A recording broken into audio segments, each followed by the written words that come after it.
You know that feeling, right? Mhm. Your to-do list just keeps growing, and every time you think about saying no, now this little voice says you should say yes, even when you're like totally underwater. Uh, If that sounds like you, then yeah, you're definitely in the right spot today. mm-hmm. We're doing a deep dive into boundaries, something that can genuinely like change how you move through your day-to-day life. That's exactly it, yeah. We're looking at the key stuff from the companion guide to boundaries. When to say yes, how to say no to take control of your life. You know, the one by Doctors Henry Cloud and John Townsend. Right? It does come at it from a Christian angle, exploring why setting limits is so important and, crucially, how to actually, do it. But the core ideas, Yeah. they apply way beyond that, don't they? Oh, absolutely. The Or sort of, principles yeah, about managing your time, your energy, they're really universal for anyone feeling, well, stretched thin. totally. And this companion guide, our source today, it boils down the main ideas from the original book. Right. It's the condensed version. Think of it as like the fast track to getting why saying no feels so hard sometimes. Mm-hmm. And more importantly, how to start actually doing it. The goal here is, less stress, feeling more in control, and just generally happier. And it's worth remembering, these guys, Cloud and Townsend, they're experienced psychologists. Yeah, that gives it some weight. Definitely. Their advice comes from a real understanding of, well, us, human behavior. Okay, so the mission for this deep dive is pretty clear then. Yep. We're aiming to unpack the core principles of setting healthy boundaries, just as they're laid out in this guide. Right.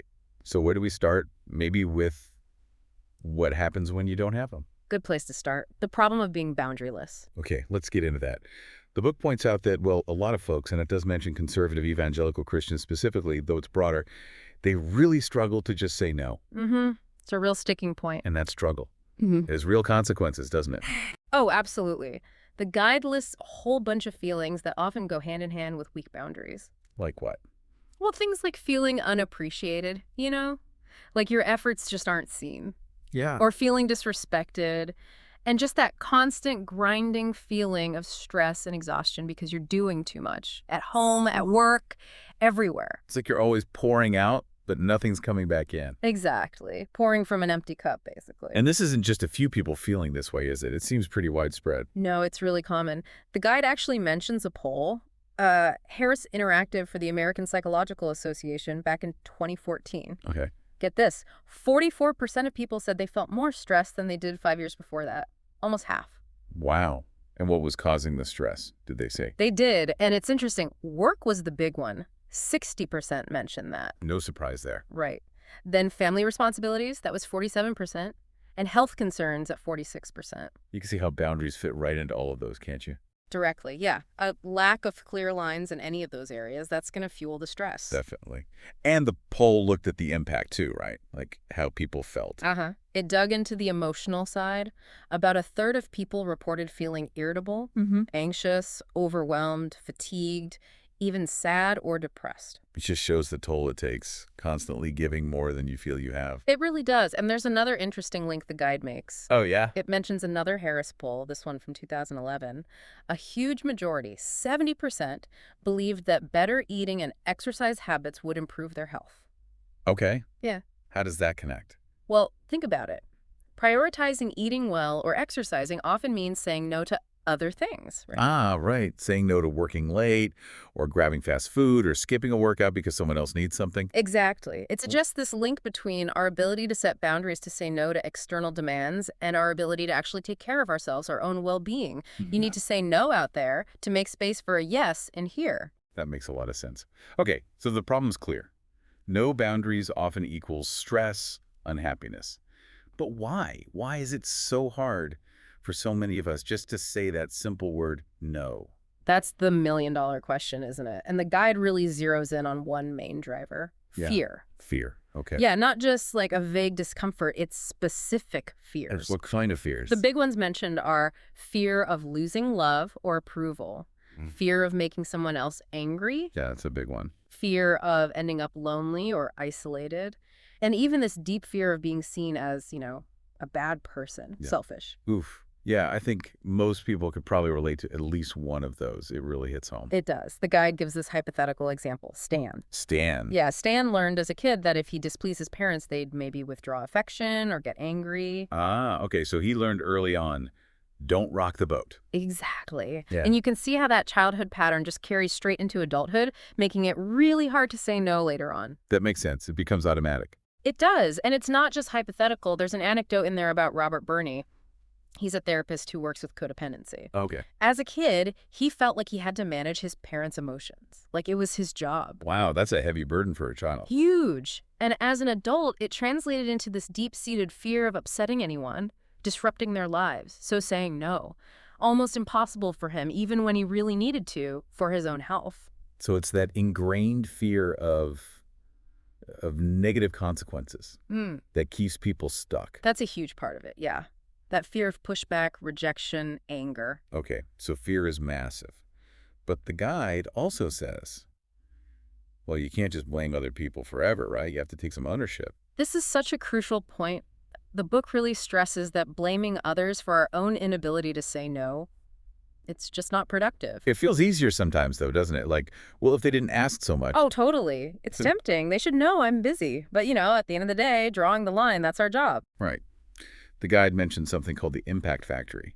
They teach assertiveness. Yeah, and their take is interesting. They say people who struggle with boundaries often try to shift the blame, like you said. They wish other people would just magically change. Instead of them having to do the hard work of setting the boundary themselves. Precisely. And the hard truth is, waiting for others to change their behavior, it rarely works. Especially if they're kind of benefiting from your lack of boundaries. Exactly. Why would they change? The power to actually shift things, it really lies with the person feeling stretched thin. They have to be the one to initiate the change. Okay, so take responsibility, face the fear.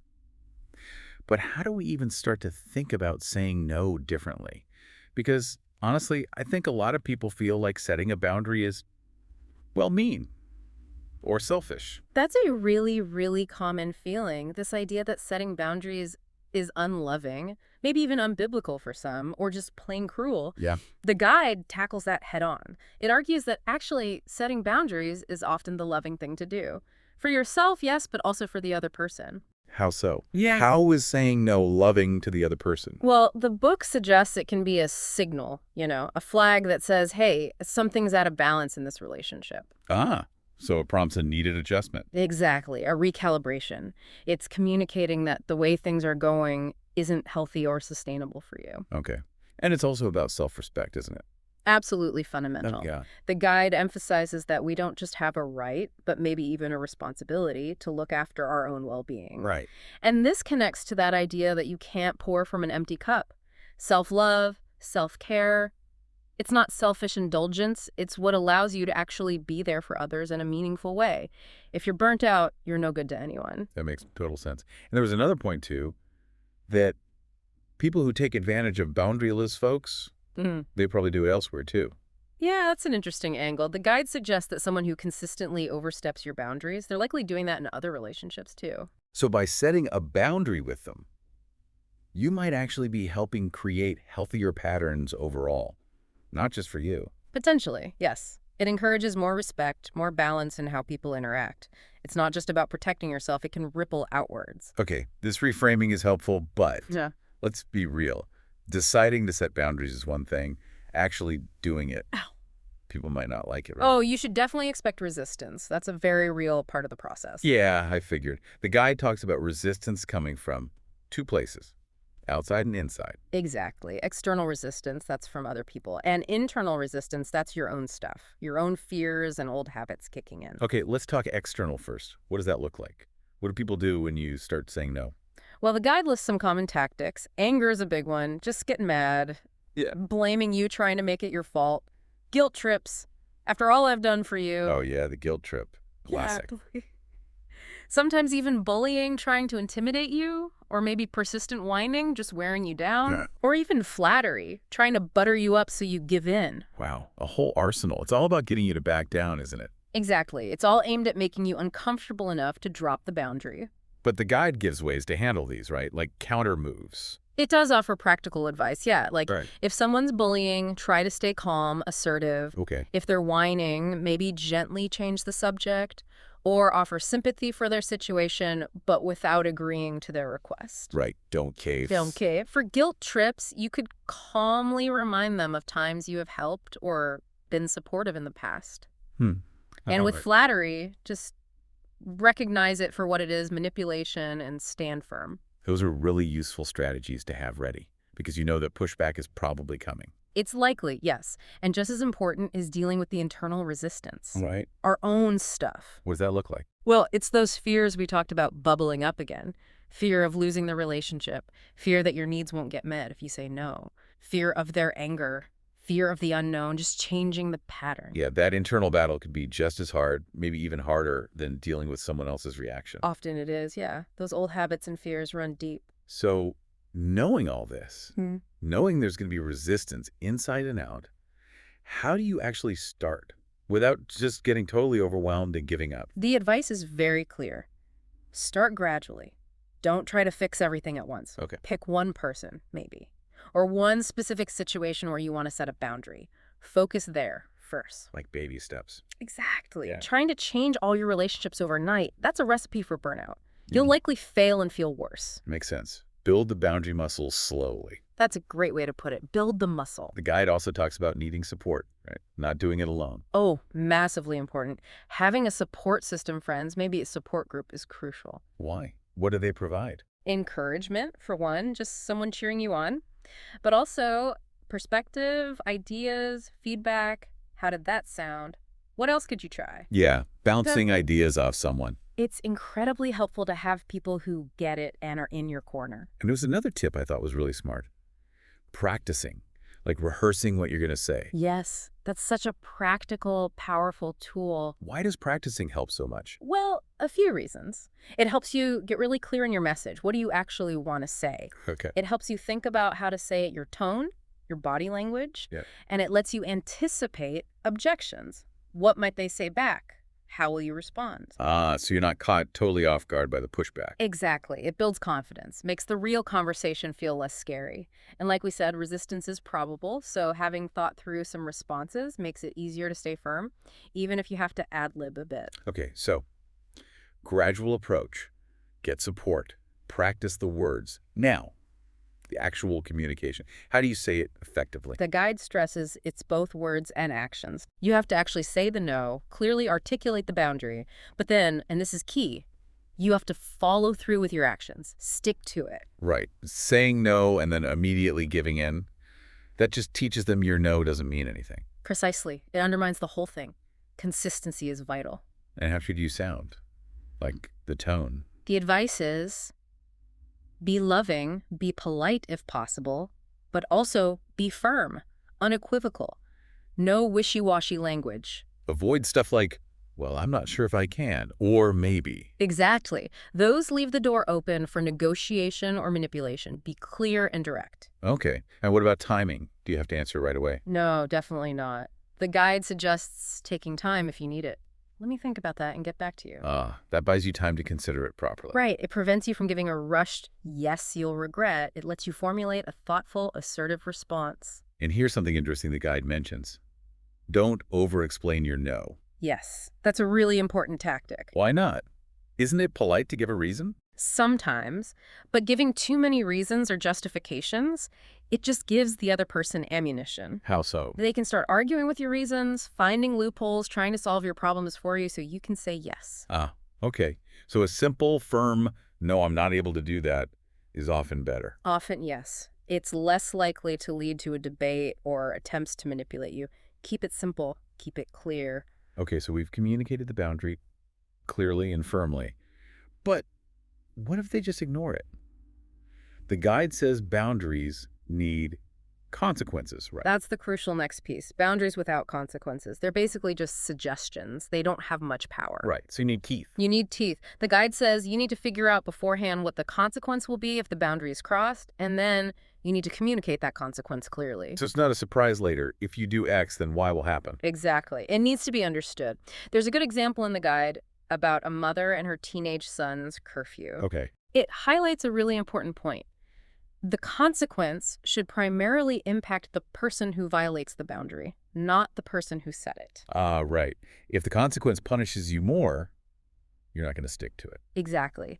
The example showed the mother threatening to take away something of her own if the son broke curfew totally ineffective. Right. What would be better? Something that affects the son directly, like the guide suggests maybe he loses access to his Xbox for a period if he misses curfew. Yeah. That has impact. It makes the boundary real. Okay, that distinction is really important. Yeah. Make the consequence fit the, well, not the crime, but the violation, and make sure it affects the right person. Precisely. We've talked a lot about the challenges, the fears, the resistance. But let's flip it. What are the good things? What happens when people do start setting boundaries effectively? What's the payoff? The positive transformation. The guide paints a really hopeful picture here. Yeah. It uses a fictional example, Sherry. She went from feeling totally miserable, exhausted, resentful, to having much healthier relationships, way less stress, more balance, just a completely different quality of life. And it was all down to learning and applying boundaries. Wow. That sounds amazing, frankly. It really can be a game changer. And Yeah. the guide quotes a psychologist, Dana Giunta. Okay. She points out that boundaries actually give us energy. They bring peace of mind, a more positive outlook. Energy, not drain. Interesting. Yeah. And because you're not constantly depleted, you actually have more capacity to help others when they genuinely need it. You can give from a place of fullness, not emptiness. That makes so much sense. You're not running on fumes anymore. Exactly. And the Mayo Clinic's perspective is mentioned too. Oh, yeah. They talk about how saying no frees up time and energy for the things that really matter to you. Yeah. It opens doors for personal growth, new experiences. So it's not just about stopping the negative, it's about creating space for the positive. Absolutely. And that personal growth, that increased happiness, it tends to ripple out and positively affect the people around you too. So it's not just good for the person setting the boundary. It can actually end up being good for everyone involved, even the people who initially resisted. That's a really key takeaway. Yes. While you might get that initial pushback, the guide suggests that often the people who benefited from your lack of boundaries eventually realize, maybe unconsciously, that they were taking advantage. Sure. And setting that boundary can actually allow for a more equal, healthier, more respectful relationship to develop in the long run. That's a really optimistic view. I like that. There's even this great story in the guide, kind of legendary in newspaper circles, apparently. Well, tell me. It's about a city editor and this young rookie journalist. She was really ambitious, but, well, not very talented, honestly. Hey. The editor kept trying to help, rewriting her stories constantly to make them usable, but it was draining him. I can imagine. Eventually, he just had to draw a line. He told her, "I can't keep fixing your work. You need to submit publishable stories." He set a clear boundary. How did she react? She was furious, really upset, felt unsupported. And, well, she failed. She couldn't produce the work on her own. Ouch. That sounds harsh. But where's the good part? Well, because she failed at that, she was forced to reconsider her path. She realized journalism wasn't actually her thing. Wow. She ended up finding a completely different career, something she was actually good at and genuinely enjoyed. She ended up much happier. Wow. So his boundary, which felt harsh initially, actually helped her find her true calling. Exactly. It's a fantastic illustration of how a necessary boundary, even if it causes short-term pain or anger, can lead to much better long-term outcomes for everyone. That's a really powerful story. Okay, so as we wrap up this deep dive on boundaries, what are the absolute key things you want people to take away from this? I think the main thing is this. Setting healthy boundaries. It's not just a nice to have. It's fundamental. Fundamental for what? For your well-being, for your relationships, for actually feeling like you're in the driver's seat of your own life. Right, taking control. Exactly. And yes, fear is a huge obstacle. We saw that clearly. But it can be overcome by understanding where it comes from, by taking those gradual steps we talked about, not trying to do it all at once, and crucially, by getting support. Don't try to do it in isolation. Yeah, that support piece feels really important. It's about starting small, identifying maybe one area where you keep saying yes when you really want to say no, and just trying to make one small change. Precisely. And that leads perfectly into a final thought, maybe something for you, the listener, to ponder. Okay, let's hear it. Thinking about everything we've discussed, the potential for healthier relationships, less stress, more personal fulfillment, what's just one yes in your life right now that you might be ready to start saying no to? That's a good one. Or flip it around. Hmm. How might setting one specific boundary actually end up benefiting not just you, but maybe also the other people involved, even if they don't see it right away? Just something to think about. Observe your patterns. See where that yes comes out when no is what you really feel.